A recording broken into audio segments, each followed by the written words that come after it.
Setiap program pemerintah berakhir di desa. Sayangnya, jalannya sering terlalu panjang. Bantuan sosial berpindah dari tangan ke tangan. Pupuk bersubsidi punya jalur sendiri.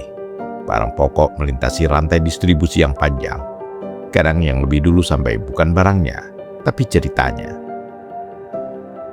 Petani menanam dengan modal pinjaman. Saat panen tiba, mereka harus mencari pembeli dengan harga terbaik.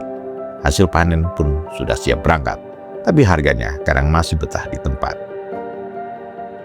Kini pemerintah ingin memperpendek jalan itu. Caranya melalui Koperasi Desa Kelurahan Merah Putih. Gagasannya sederhana, membuka satu pintu untuk banyak kebutuhan desa. Nah, tujuan besar koperasi tak cuma itu. Sejak operasionalisasi 1061 koperasi diresmikan di Nganjuk, Jawa Timur, muncul kendala di ketersediaan barang bersubsidi. Padahal di awal-awal hari pembukaan gerai, barang bersubsidi seperti gas LPG 3 kg cukup melimpah.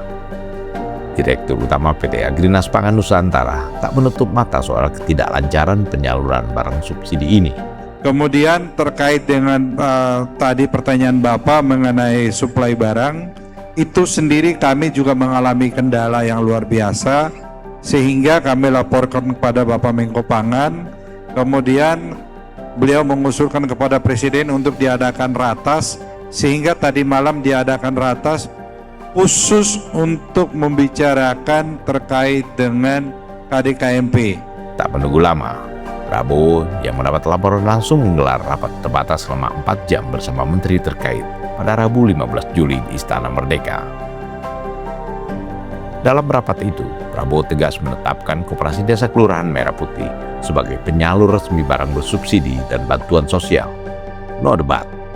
Dan hari ini saya juga akan sampaikan ke publik, tadi malam Koperasi Desa Merah Putih mendapatkan hadiah yang luar biasa dari Bapak Presiden, bahwa mulai sekarang seluruh barang subsidi akan didistribusikan lewat Koperasi Desa Merah Putih. Wow. Nanti bisa tampilkan slide-nya. Oke, silakan untuk slide-nya. Untuk slide-nya, jadi dengan kehadiran Koperasi Merah Putih itu hanya dengan membagi barang-barang subsidi, itu setiap desa akan mendapatkan keuntungan kurang lebih 597 juta per tahun per desa. Per desa ini Pak ya? Itu hanya dengan mendistribusikan barang subsidi. Slide berikutnya, kami tadinya agak pesimis. Kami sempat bikin hitungan, seandainya kita disetujuin 30% atau mungkin 50% atau 100%. Ternyata Pak Presiden menyetujui 100% barang subsidi disuplai ke setiap desa. Jadi ini hadiah terbesar untuk masyarakat desa hari ini. Pemerintah Prabowo memang ingin memastikan Koperasi Desa Kelurahan Merah Putih tidak cuma menjadi papan nama, tapi benar-benar menjadi mesin penggerak ekonomi. Fungsi Koperasi Desa Kelurahan Merah Putih juga bukan lagi sekedar tempat menyimpan atau meminjam modal. Koperasi gaya baru ini diposisikan sebagai pusat pelayanan ekonomi, tempat masyarakat mendapatkan kebutuhan pokok, akses pembiayaan, layanan kesehatan, hingga tempat hasil produksi menemukan jalur pasarnya. Tersedianya toko sembako, layanan simpan pinjam, apotik, gudang logistik hingga cold storage untuk hasil pertanian dan perikanan menjadi penanda Koperasi Desa Kelurahan Merah Putih boleh dibilang ibarat pintu Doraemon.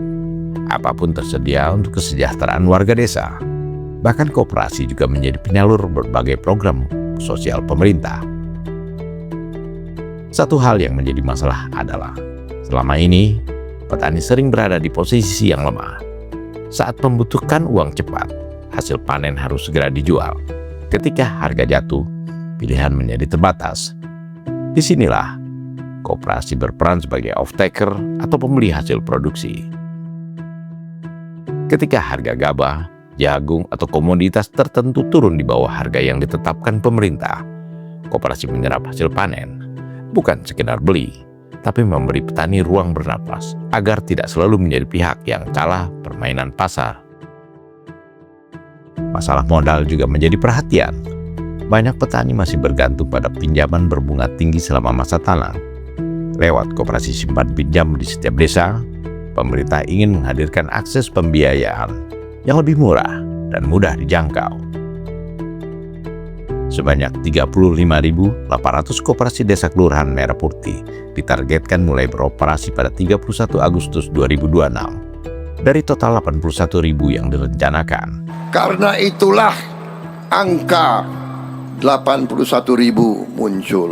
Karena desa dan kelurahan kita di seluruh Indonesia jumlahnya adalah 81.000. Masalahnya adalah untuk memotong cengkeraman para lintah darat itu, supaya membebaskan jutaan rakyat kita dari ketergantungan kepada itu.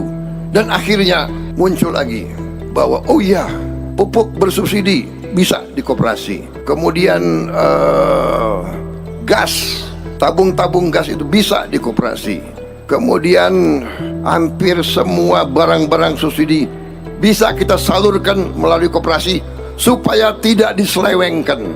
Karena banyak barang subsidi diselewengkan, tidak sampai ke rakyat yang perlu, tapi diatur-atur sedemikian, bahkan banyak yang diselundupkan ke luar negeri, saudara-saudara sekalian. Maka Prabowo tak ingin buang waktu. Jajarannya diultimatum untuk bersinergi demi tegaknya fungsi koperasi desa kelurahan Merah Putih. Tak lagi ada alasan yang menghambat kelancaran distribusi barang bersubsidi, termasuk urusan penyaluran bansos dan klinik kesehatan. Pemerintah memperkirakan ekosistem ini mampu menggerakkan perputaran ekonomi desa hingga 223 triliun rupiah per tahun, serta meningkatkan pendapatan petani, peternak, dan nelayan sekitar 202 triliun rupiah. Sudah saatnya konsep Prabowonomics tak berhenti sebagai gagasan besar.